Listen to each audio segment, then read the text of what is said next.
All right, welcome back. Let's quickly bring you into all that we're doing today. We want to let you be part of this show. Of course, if you're just joining us for the first time, let's just show you how to be a part of this show. That's it right there. That's how you can be. You can tweet at channels_sports. That's how you get your views. Put across your views and let your voice be heard across the globe. You can also send us a mail sports this morning at channelstv.com. Those are the issues we're talking about. Well, we've talked a lot already, and there's still more to talk about.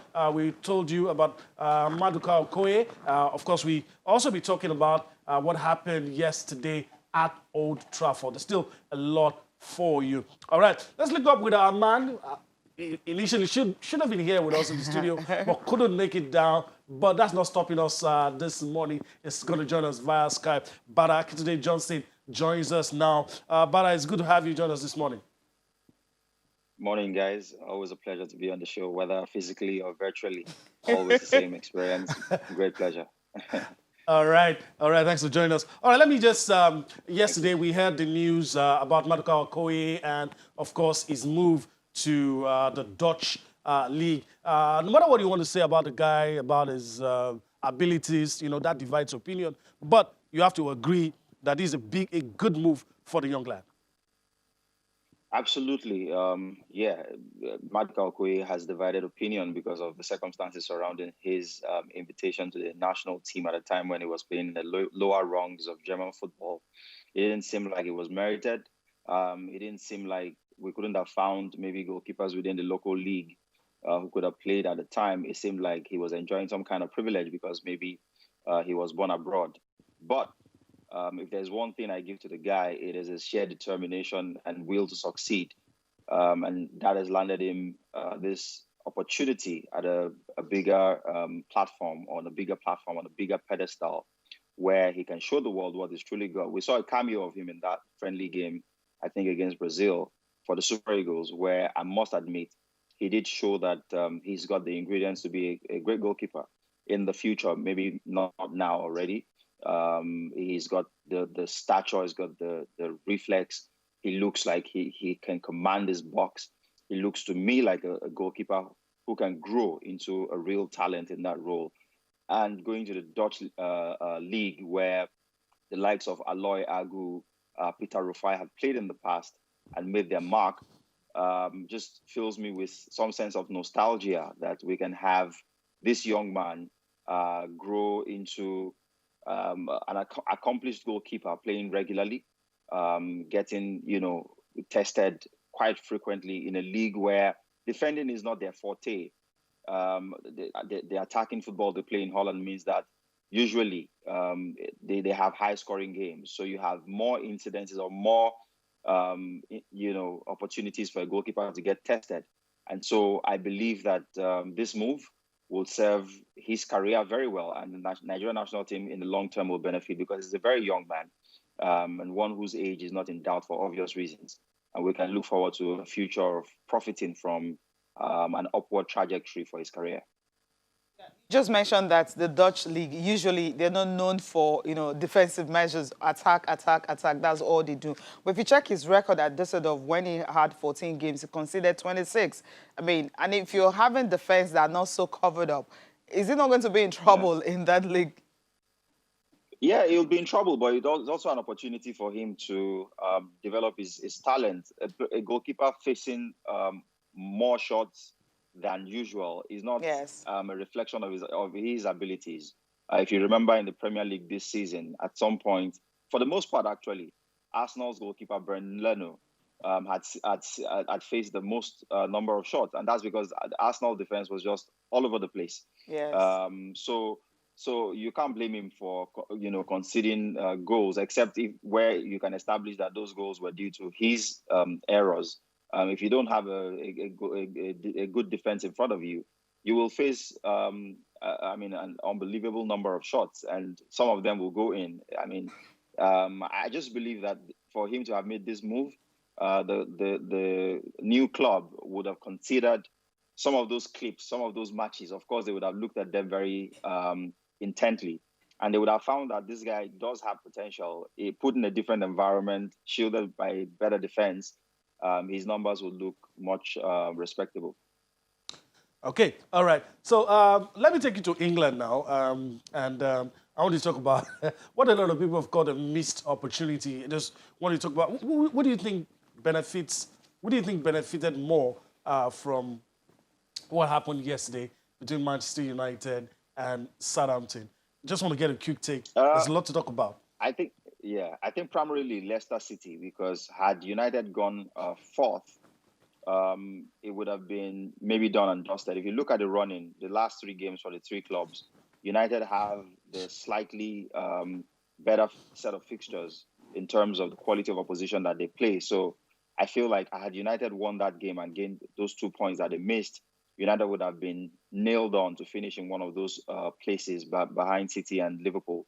And that would have meant should Chelsea beat Leicester, Leicester's hopes would have been over, and it would have been the most heartbreaking way to finish what started as a very promising season. It might still be heartbreaking for them at the end of the day, but I think the biggest benefactors were Leicester and then Chelsea, because what that means now is Chelsea's 3-0 loss to Sheffield pales into insignificance, or doesn't really have the impact that it could have had. Had United won, like I said, United would have been odds-on favourite to finish third, meaning Chelsea and Leicester would have been locked in a battle for the final Champions League place, which would have maybe gone down to that game between the two of them. Remember, I think Chelsea still play Liverpool as well, so Chelsea have the harder games coming up.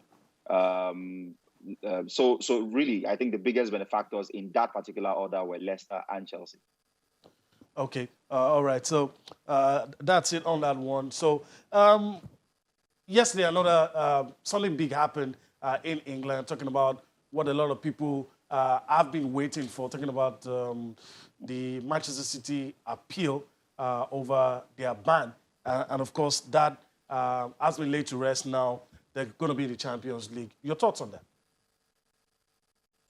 So first off, I think that I have never been a fan of this financial fair play thing. I think that it's some sort of instrument that the big clubs, the establishment of European football, have put in place to preserve their predominance or preeminence in the game. Because think about it, Yemi, how do you, for instance, expect a club like Newcastle, maybe coming into new money, how do you expect them to bridge the gap that has been established over the years between themselves and the elite? Rather, if they don't spend big in the market, if you have a rich owner who is injecting equity funding, the club should be at liberty to use that in the transfer market to significantly bridge the gap between themselves and the rest. If financial fair play had been followed to the letter, clubs like Chelsea wouldn't be what they are today. Chelsea would have run foul of financial fair play rules in those years that they were splashing the cash, buying the rights of Sean Wright-Phillips and putting them on the bench for 20 million plus back in the day. Chelsea was buying everything in sight back in the day. And that's the only way that, modest clubs coming into new money can really, really breach the gap between themselves and the established clubs. In Spain, for instance, where Real Madrid and Barcelona have always been the big guns. Tell me, how does an Athletic Bilbao or an Osasuna or Mallorca ever, would bridge that gap if they come into new money and are not able to spend those monies in the transfer market? So I think it's hypocritical, to be honest. My thoughts are that City would have been harshly punished had they, had that ban been upheld, to throw them out of European competition for 2 years, when the likes of Real Madrid in recent times have breached rules, maybe not fair play rules. They've been guilty of, of certain improprieties. Barcelona recently just got left off the hook, but with a slap on the wrist for the impropriety in the signing of Neymar. And you can go on and on. All those clubs are enmeshed in one impropriety or the other. So I'm not, saying we should entrench illegality in football, but some of these rules are just nonsensical as far as I'm concerned. And where it was proven by a group of independent lawyers that Manchester City haven't exactly breached financial fair play rules, they haven't disguised equity funding as sponsorship money, as it was claimed. I know who to trust, UEFA or the lawyers in Switzerland. I go with the lawyers in Switzerland, and so I'm relieved in a bit of way that a fantastic club side like City, one of the best footballing sides in the world, wouldn't be denied the opportunity of showcasing their abilities on the pitch for 2 seasons in the most elite of club competitions. All right. But let me just let you listen to what some of the fans have to say. Then, of course, you tell me some of the fans from Manchester City, some from other clubs, they had their perspectives on the issue. I don't know about you. Some on the other side feel aggrieved. Yeah, unexpectedly so. For clubs that would have benefited had City been thrown out, you can expect that they'll be disappointed. If City's ban was upheld, it would have meant freeing up an additional Champions League place, and the likes of Chelsea, United, Leicester, maybe even Wolves would have been able to profit from that. And obviously, they would have been disappointed. But my perspective or my position on the issue is quite clear. I'm not a fan of financial fair play. I think it's super hypocritical. The likes of United, the likes of Arsenal, the likes of Chelsea in England, strictly speaking, have over the years benefited from just being able to spend more in the transfer market than other people. And to want to prevent other people from doing that, it doesn't just make sense. Newcastle, Everton, Southampton, clubs like that should be able to spend as they wish in the transfer market when they do come into new money. But I mean, to hold their hands from doing so, or to shackle them from doing so, makes no sense to me. And in this specific case, Manchester City haven't been found guilty of any wrongdoing. If the fine that has been imposed, a £10 million fine, was for not cooperating with UEFA for the investigations to happen. And City's defense for that was that this investigation was premised on hacked emails, emails that the person who did the hacking, as we speak, is on house arrest for in Portugal. And I'm not sure that City would have twisted Portuguese laws into getting that guy placed under house arrest if he hadn't committed a crime. And what the lawyers in Switzerland have said is that when those emails were put in proper context, they suddenly meant something different. So for me, I'm not a lawyer. I think that this Court of Arbitration for Sport has the competence to have scrutinized and done all due diligence required to come up with a sound judgment or ruling in this case. And what they have said is what I've decided to go with. Okay, but do you think UEFA will definitely be under a whole lot of pressure to actually review the FFP because of this particular overturn of Manchester City's case? Absolutely. Again, I repeat, I think it's a nonsensical rule. I think it's hypocritical. And the more they ban clubs and those bans get overturned, the more nonsensical and ridiculous the ruling looks. And it continue to call it into question. And over time, they may scrap it all, altogether, because I don't see the purpose that it serves, to be honest. Think about it. PSG, before they came into new money, were just there or thereabout. I couldn't remember them winning any league title because they just couldn't compete in the transfer market with the establishment in France. Tell me how many Leicester crime stories have we recorded in football across Europe, especially in the major leagues? Juventus has been winning back-to-back league titles in Italy, primarily because the other clubs just haven't been able to compete similarly in the transfer market in the last how many years? The Milans and the Inters of this world, just even though they can spend, don't have the same kind of deep pockets as Juventus. And don't forget, these clubs already established a significant, sort of head start over the rest. So to bridge that, what miracle are you going to do? Because these clubs, established clubs, these elite clubs, are not standing still. They're still spending money. So for every dollar that an Everton can spend, a United, a Chelsea, a City would always be able to spend significantly higher. So if they can't spend above and beyond because they've come into new money, they are not going to be able to bridge that gap. And that in itself is not fair. So you can't say something is fair play when in itself what it establishes is some kind of, unfairness to protect the preeminence of certain elite clubs.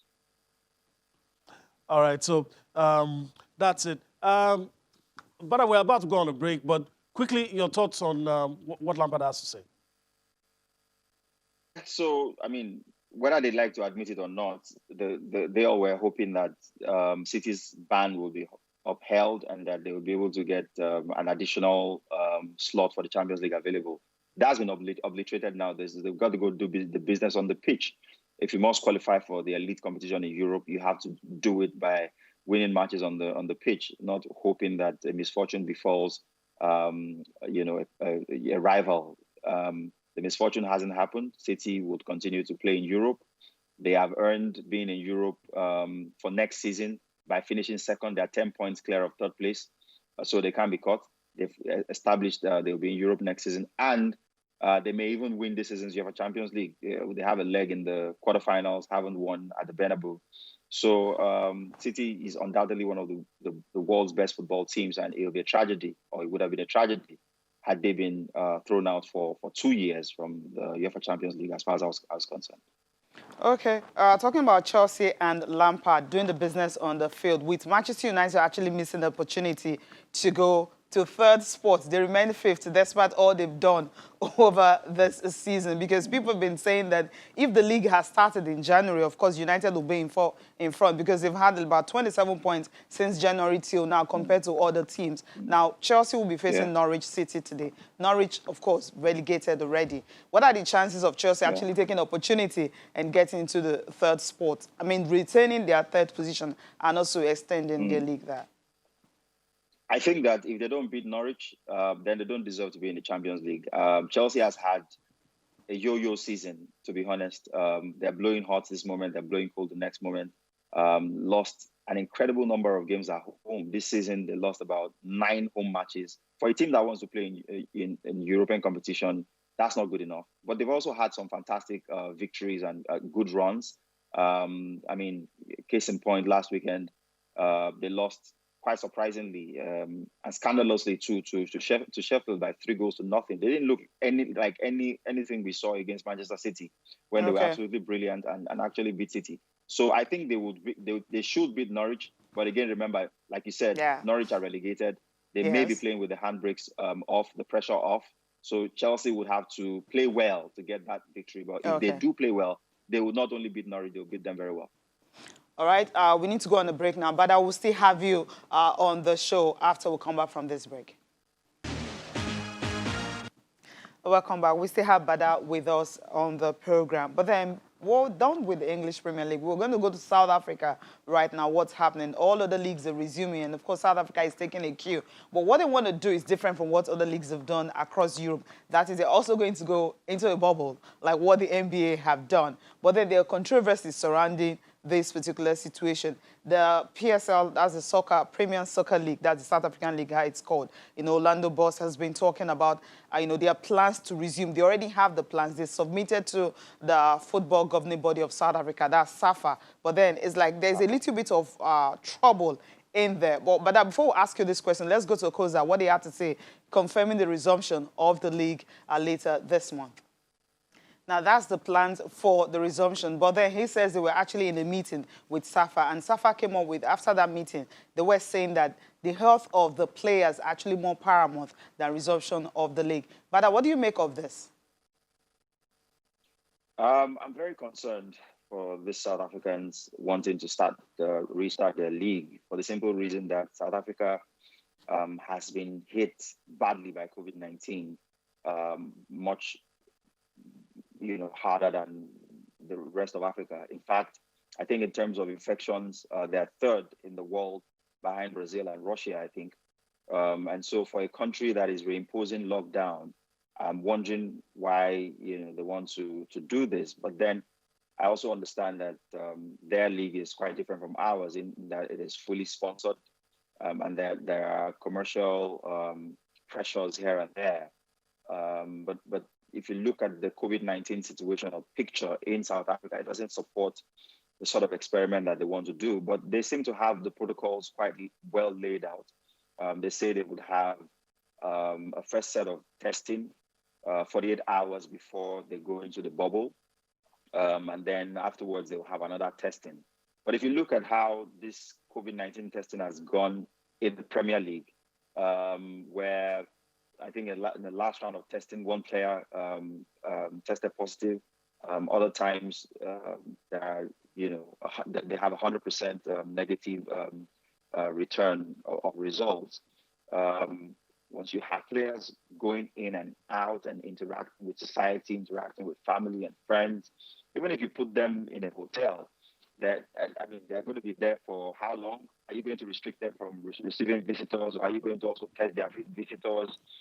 There's a whole lot of logistics around implementing a safe, return for the South African League that I just don't see how all of that becomes necessary at this critical period in time when the country is grappling with the devastating impact of COVID-19. South Africa shouldn't be thinking football at this point in time, and that's my opinion. Now, the reasons why South Africans are actually worried and even suffer is simply because the place where they want to have the bubble, which is Gauteng, happens to be the epicenter of the COVID-19. So you know why people are actually worried and thinking, how do we solve this? Mm-hmm. Yeah, a lot of valid reasons to be worried, but we'll see whether or not they can pull it off. But we just have to, let's just allow you have a last word on this as we go. We're pressed for time, really, but do you think they can pull it off? Well, I mean, I work for a company that has its Africa headquarters in South Africa. I just got off a call with the South Africa team before I got on this. Gauteng is like Cecilia said, the epicenter. That's where you want to go have this competition. And I trust South Africans when it comes to organization and discipline and putting things together and being able to pull them off. But I just worry. I have concerns where life is concerned. They shouldn't be taking such a significant risk. All right. But then again, they seem set. They seem ready to go, and we'll wait and see. All right. But I just want to thank you for your time, your insights, and your input on the show. Thank you very much. Always a pleasure. Thanks for having me.